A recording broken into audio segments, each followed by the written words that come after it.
So I wanted to talk about two topics today. One of them is called humane killing and the other is unnecessary killing. And my objective is to try to get vegans to, still continue with the outreach, but maybe with less hostility and judgment. So a lot of the questions will be to help us see that we are in some ways similar to meat eaters and help us try to keep that in mind as we approach them. So let's start with humane killing.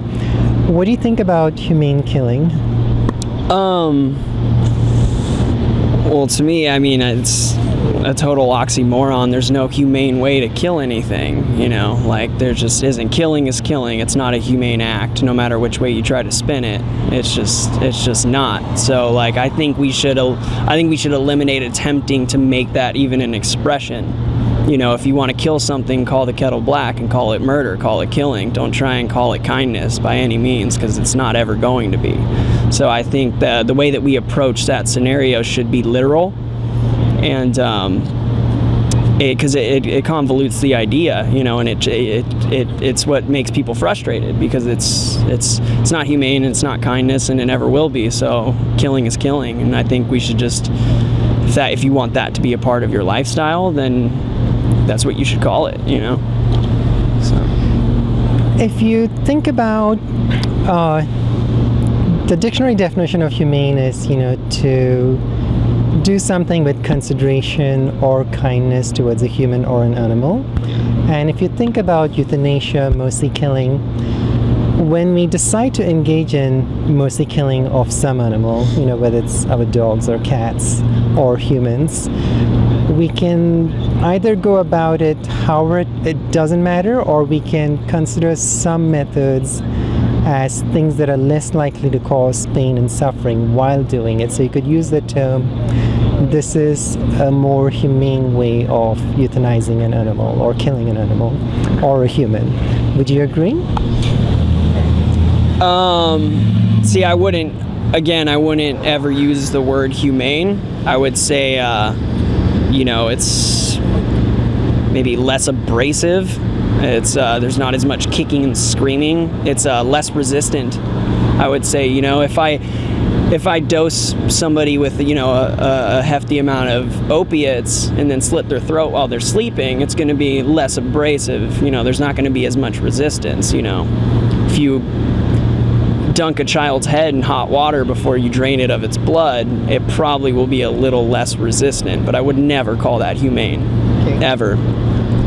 But if you think about it, when we are euthanizing an animal, the reason we try and use methods that are less abrasive is out of consideration for the animals, and that kind of is the definition of humane. Yeah, I don't know. I think it has a lot to do with streamlining production. I think our intent is not so much for the animal's well-being as much as it is to streamline the process, because if you have all these animals flailing and kicking around and resisting you, it's going to make production slow down. It's going to be harder to get them through the assembly line. So realistically, I think from a business approach and from just a streamlining production approach, I don't think that the powers that be that are turning the wheels really have their well-being in their hearts and in their minds. I think it's more about production. In many cases, it is about catering to people's sensitivity. It's about catering to people's desire to do things in a less abrasive way. For example, when they decided to not have stoning to death or shooting to death, it was in a way an attempt to cater to the people who felt it was too barbaric.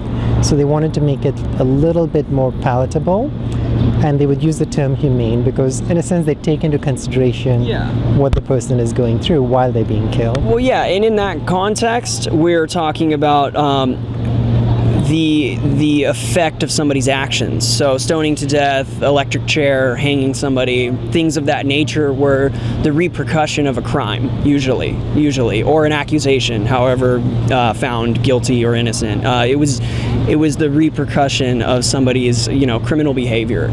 So to bring that up, in the context of innocent animals that have never done anything, it's just totally irrelevant in my mind, because these are the most peaceful, innocent beings that they're just born into the world without the chance to live. They're facing the death sentence and without ever having done anything wrong. So it's like the way we would treat somebody that murdered children.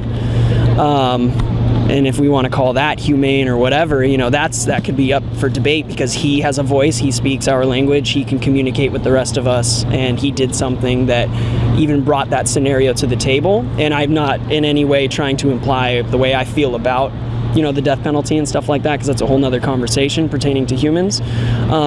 But it doesn't have anything to do with the way that we treat animals that have never done anything wrong. For example, even when we talk about humans who are innocent, for example, we sometimes say that using some weapons that kill people is more inhumane than other weapons. For example, if someone died in a bomb blast, people kind of think, okay, that's collateral damage. Where if they died of a phosphor weapon or radiation poisoning, they feel that's very inhumane. So in a sense, even with humans, we sometimes do think about, okay, if you're going to do it anyway, how can we minimize the suffering? And that's in a sense the definition of humane. I mean, if you try to spin it that way, but it's just like, like that's trying to figure out, oh, well, should we shoot it, stab it, or drown it? That's not the conversation we should be having. It's how do we stop doing it altogether? Because it's unnecessary. So the descriptive word that we place in front of killing, I think it's taking too much focus and attention when the real elephant in the room is the fact that it's a murder altogether. So like, we don't need to consume animals to live. So why kill them? Why even spend the time trying to figure out how to kill them, how we should kill them? It's just the whole point is irrational. Would you be comfortable with people using the term relatively humane, given that it doesn't meet the threshold for humane, or do you feel that the humane word shouldn't be there? Relatively humane? I mean, it's like, like I said earlier, it's like a less abrasive way to kill something. Like, you're not lighting it on fire, but you're still killing it. So like, if you wanted to get incredibly literal with it, and by definition this is a less intense way, I mean, it's like, whether somebody dies in their bed in their sleep, or they drop their blow dryer in the bathtub, what's the end result? Loss of life. And that's the issue. That's always going to be the issue. What do you have to say to the activists who spend their time working on things like Prop 2 or Prop 12 to reduce the suffering of animals in these situations? Do you think it's okay if that's what they want to focus their time on, or would you prefer they instead work on getting people to stop eating meat completely? Well, I think the beautiful thing about activism is that it's built up of a collective of individuals, and everybody has their own skill sets, and whether that be political sciences, or environmental sciences, or agricultural sciences, or philosophies, or people skills, whatever it may be, I think it's totally up to the individual what they want to spend their time focusing on and pushing the envelope towards. And like, I have my own ways of activism that are different than these lovely people here tonight. Like, we don't all always agree on the way that we do things, and we don't ever have to. It's as long as the end goal is always the same and our intentions are pure and true.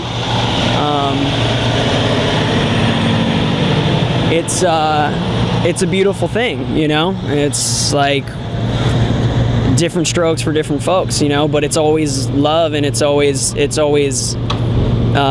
ethical, ideologies, because it's like we're not out trying to sell, cars, or like trying to, get plays on Spotify for our new mixtapes and stuff like that. Like, we're trying to help end suffering. So whether somebody does it at the shopping mall or does it on the internet, or does it in City Hall, it's all positive. It's all a good thing. Well, next we move on to unnecessary killing. And the word need, unnecessary, there's usually something missing. A lot of times people argue this is necessary, this is unnecessary. They could just define unnecessary for or necessary for. There'll be a lot more agreement. So when you say, let's say, killing all these pigs is unnecessary, what do you mean by unnecessary for what? What I mean by unnecessary is that it doesn't need to be happening. It's a waste of resources. It's a waste of time. It's a waste of spirituality. It's a waste of heartache. It's a waste of life. Like, it's so infinitely wasteful, whether it be environmentally or socially, or just the detrimental effects that it has to the person that consumes these products on the tail end of this scenario is just so beyond unnecessary. It's just completely unnecessary. Nobody needs to have a sausage McMuffin first thing in the morning on their way to see their doctor about their diabetes. Nobody needs to be doing that, and it's just completely unnecessary. These pigs don't need to be in these trucks.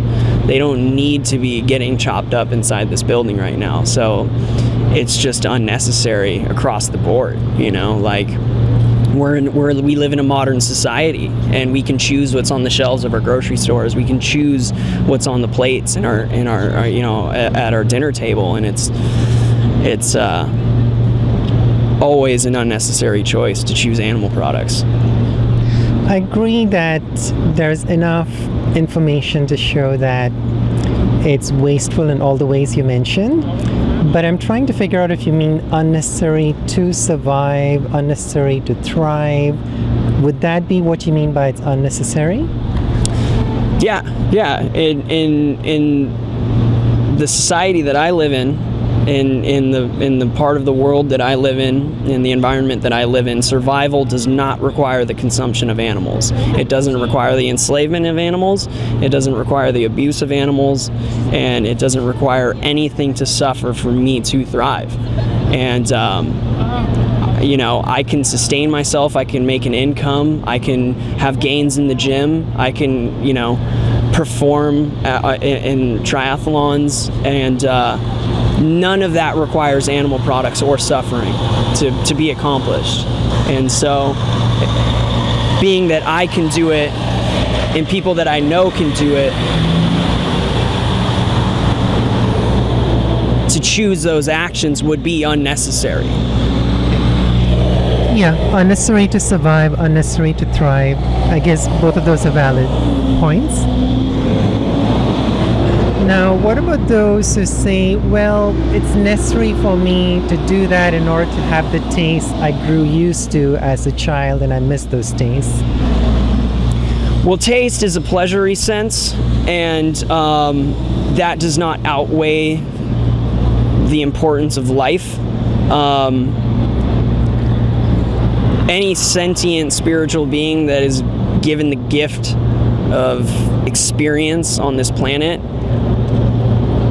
to me, will always hold more value than any momentary pleasure that can be achieved. And if you look at subcultures, that pertain to things like addiction or sexual abuse and stuff, it's cut from the same cloth to be like, well, I need it, but I want it, so I'm gonna get it no matter what the stakes. It's very gluttonous, to be like, well, I want to taste that salt, so kill that baby, kill that baby animal, take its fucking opportunity, excuse my language, but take its opportunity to have a life away from it, so I can have a little bit of salt on my tongue for a few moments. Like, that's just never, that will never hold any weight to me. I just I don't vibe with that by any means. I I do understand that, it's not something most vegans do. I'm a vegan too, and I wouldn't want to do it.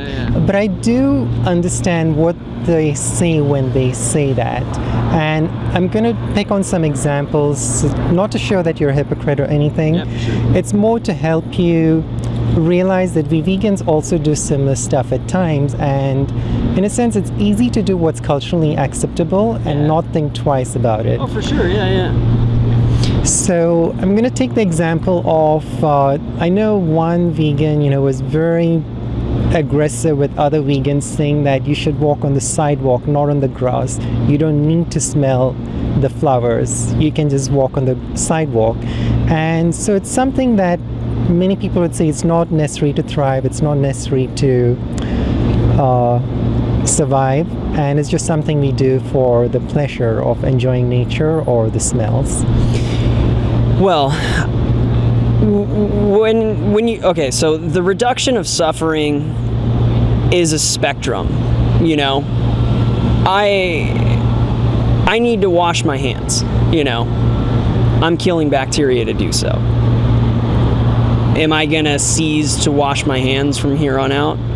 Probably not, In order to keep my job, I have to have a mode of transportation and I have to have a cellular device. Those are both wasteful items, I run into insects on the road. I will always admit that. I'm aware of that. I know that. That's a, you mentioned like collateral damage, like sure, those are all, beings that, like no longer with us because I needed to take the 10 to the 405 in the morning to get to Van Nuys. But bringing up kind of the concept of, reducing suffering on a spectrum, we need to do what we can when we can. I think it's great when people try to be purists and really, in all aspects of their life, reduce everything about them that would encroach on something else's well-being. But step one is like opting out of animal agriculture. I buy a phone maybe every few years. I've had my car forever.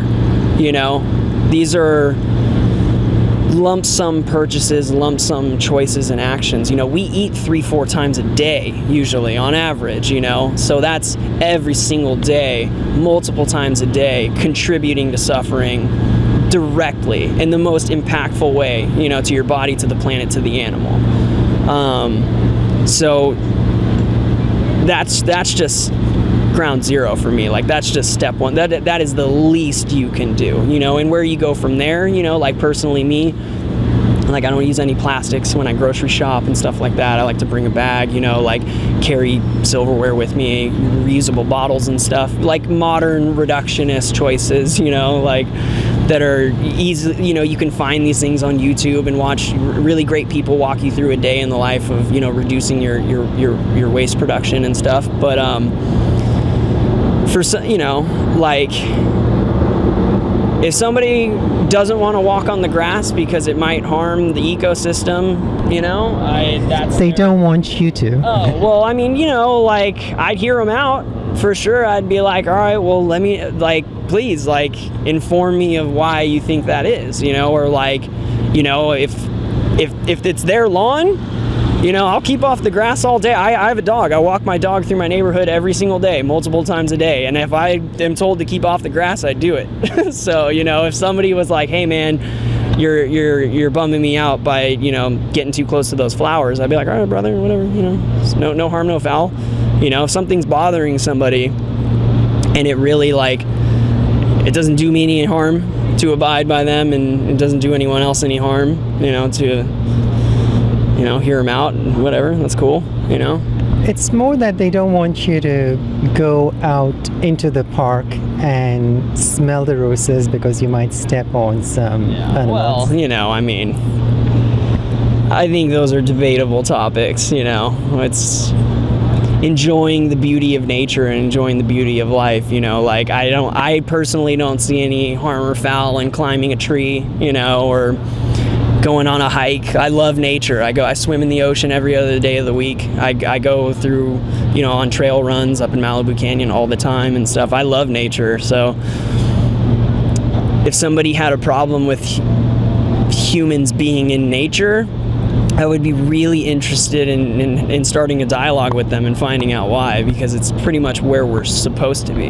You know, like it's essential to achieving happiness, man. You got to get out there. You got to have the grass and the dirt under your feet, you know, and smell the vegetation around you and the breeze and all that stuff. I dig it. I think it's super important.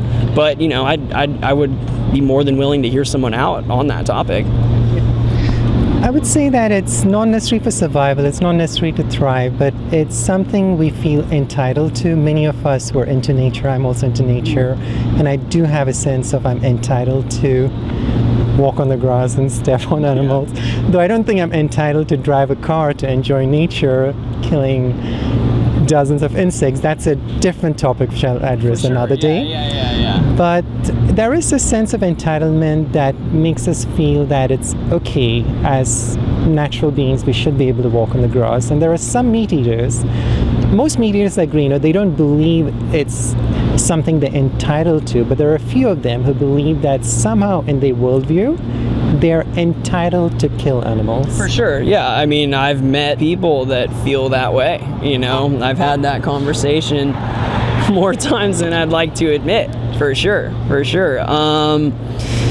And that's a difficult conversation to navigate, because you know, it's hard to explain to somebody why they shouldn't believe they have dominion over another living creature, you know, especially because the majority, and I don't want to blanket anybody and I don't want to talk in, you know, absolutes, but the majority of the time when I have those conversations with people, it's marginalized to specific animals. It's not all animals. They don't feel that they could go rip someone's you know, pet bird's head off, you know.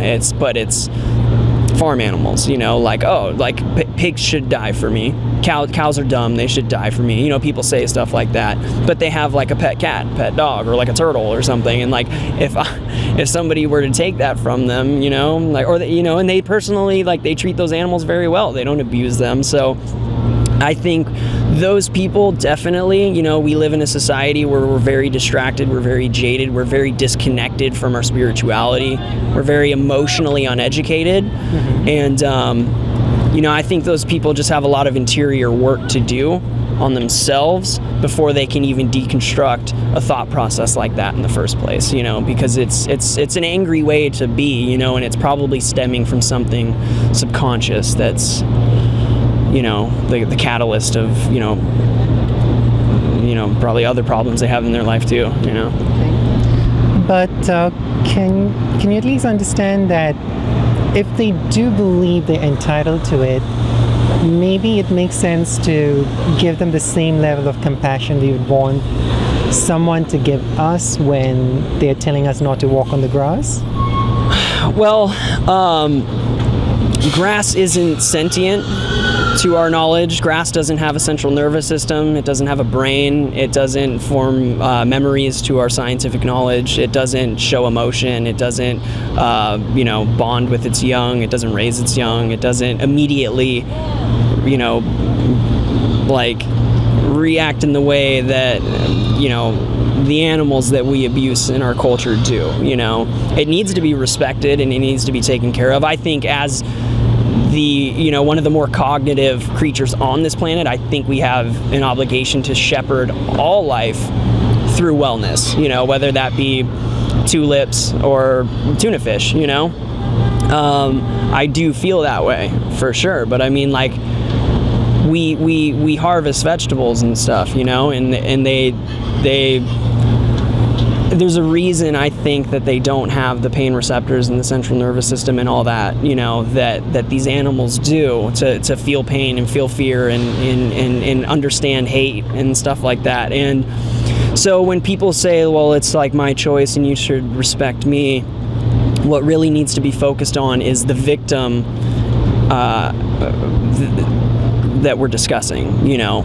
Like, do you really hold, you know, a blade of grass to the same regard as, you know, a living, breathing, feeling, fearing, loving, you know, creature, you know, something that you can build a friendship with and live your life with and watch it grow and learn and experience things. And, you know, like, it's just not the same. It's just not the same. I guess you misunderstood my point, but it's great that you spoke about that. It'll be a topic for a different day, but I'll use this footage for that topic. I think the first time I actually cared for plants was in the mid-1990s. You know, all the times I would just rip plants out, not think about it.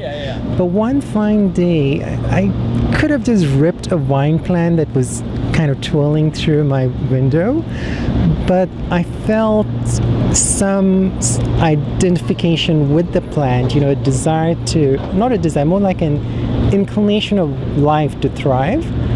And I could identify with that aspect, so I actually took the trouble to untwine it, which I never would have cared about before that. So it's great that you did speak about, you know, there is some level of concern we can have for all life forms, but I was really referring to the ants and the garden animals that get trampled when we walk on the garden.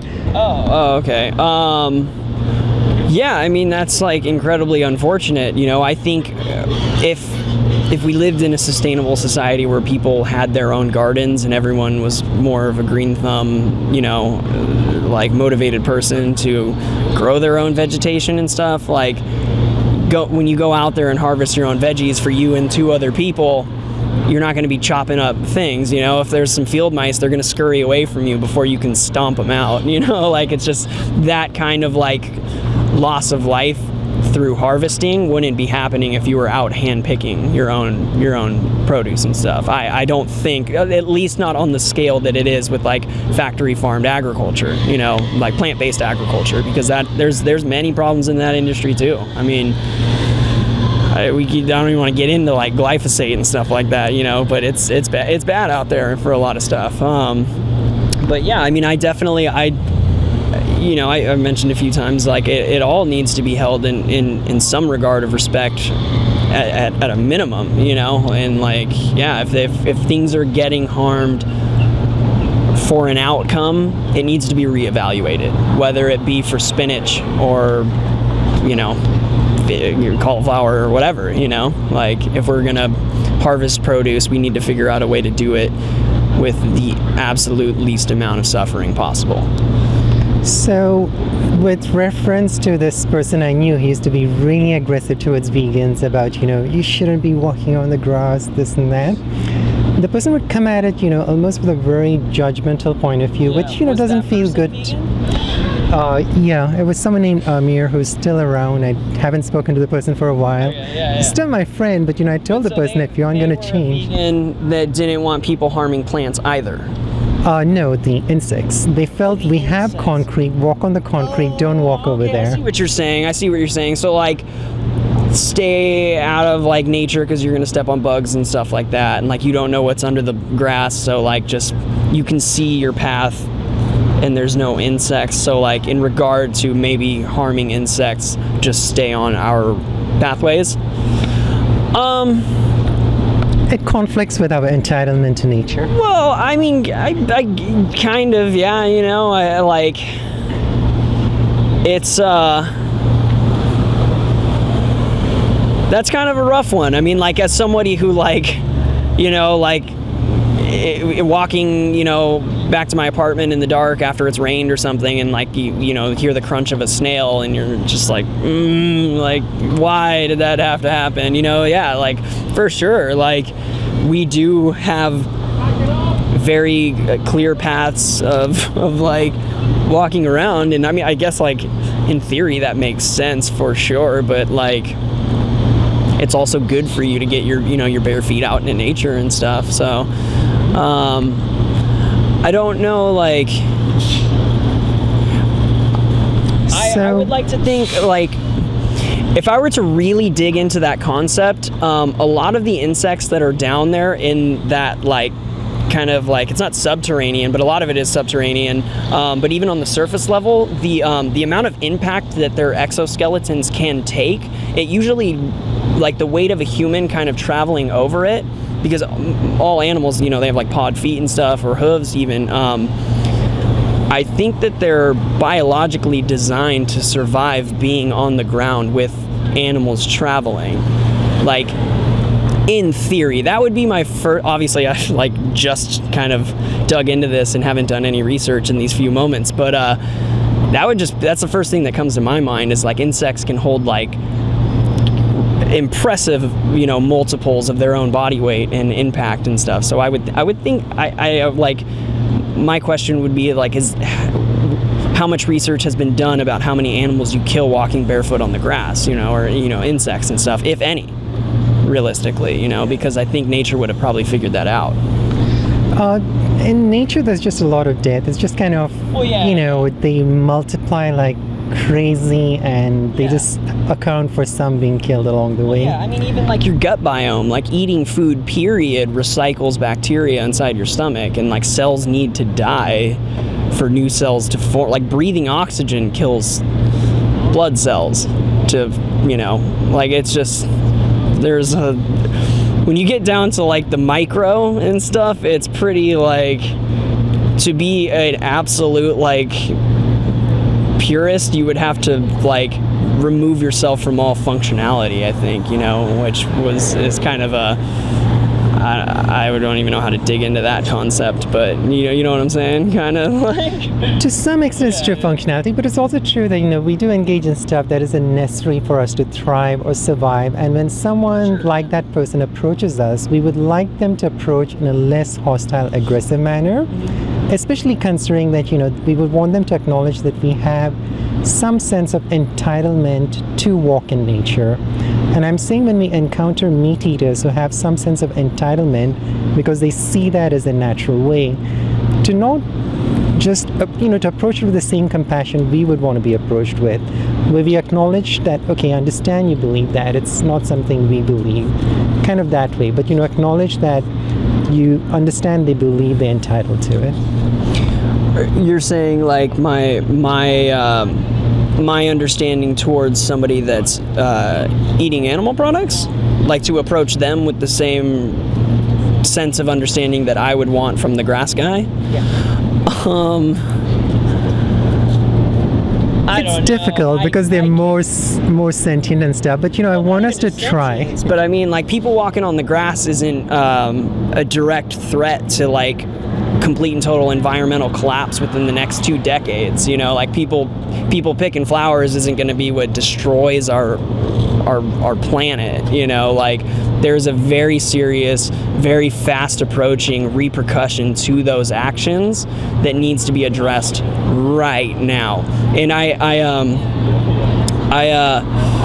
if I could, I mean, this is a little from the side, but I think it might have a little bit of relevance to what we were talking about. My friend's mom said to me recently about vigils, you know, and she was like, well, why aren't you standing outside of Planned Parenthood protesting, you know, like abortion and stuff like that? And in my response that I gave to her, regardless of my opinion on that matter, was that as an activist, you can't be everywhere at once.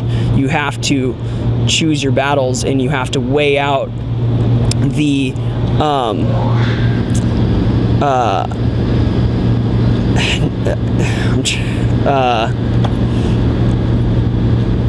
not the gravity of the situation, or not the importance of the situation. I'm actually having a little bit of a loss for words right now, but the time sensitivity of the issue. I guess there's a better way to put that, but that's what I'm working with right now. Is like the time sensitivity to the issue that we're talking about. And environmental collapse is something that we can all agree on is something that needs to be dealt with right now.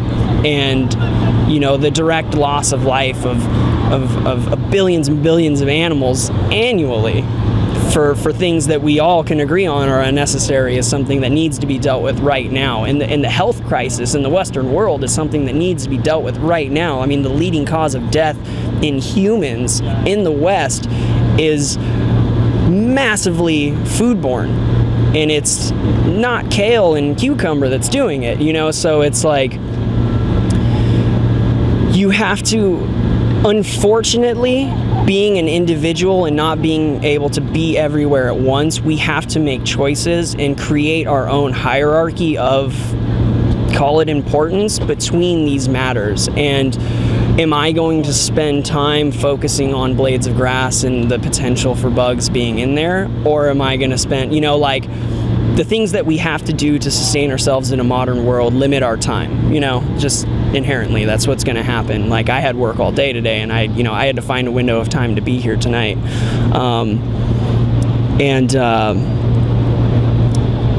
So the same way I kind of explained it to her is the same way I would explain it to somebody else. Is there's more pressing issues. I would love to think that we can chip away at all of them and get to a point where what is now the most pressing issue is, what are we going to do about the bugs?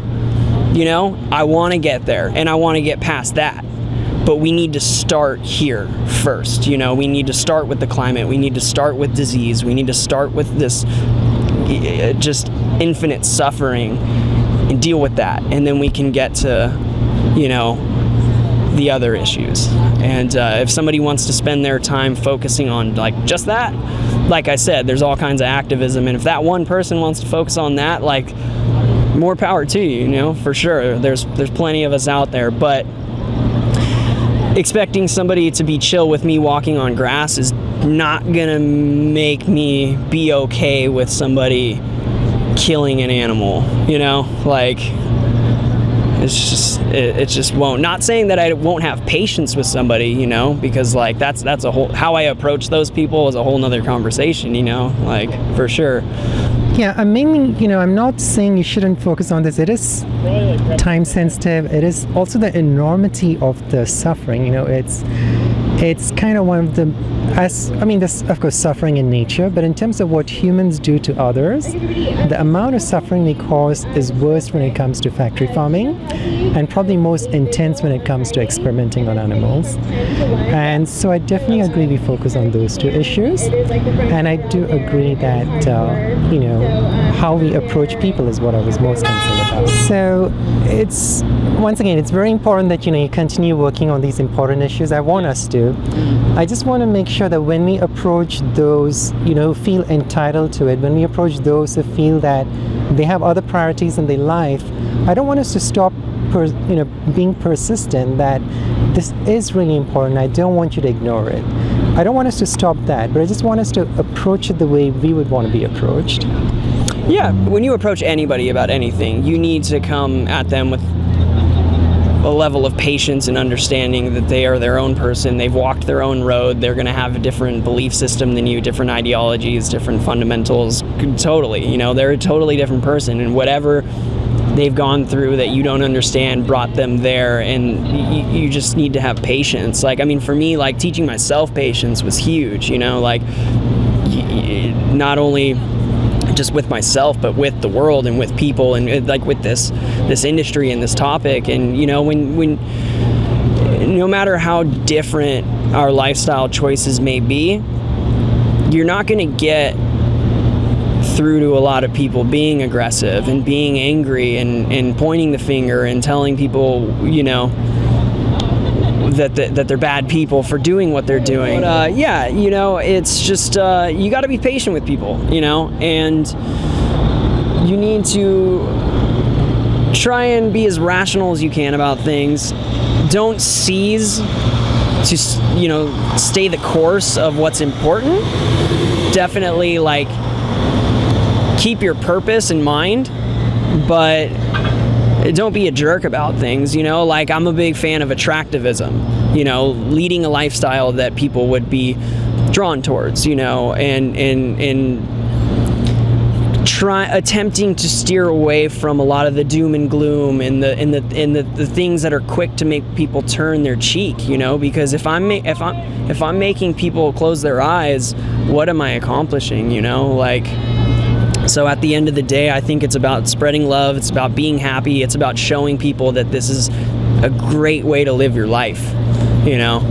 And that's just what I'm gonna keep doing every day, you know? And I love having conversations with people, you know? So. Thanks, Alex. Thanks a lot. Yeah, of course, yeah. Good talking to you.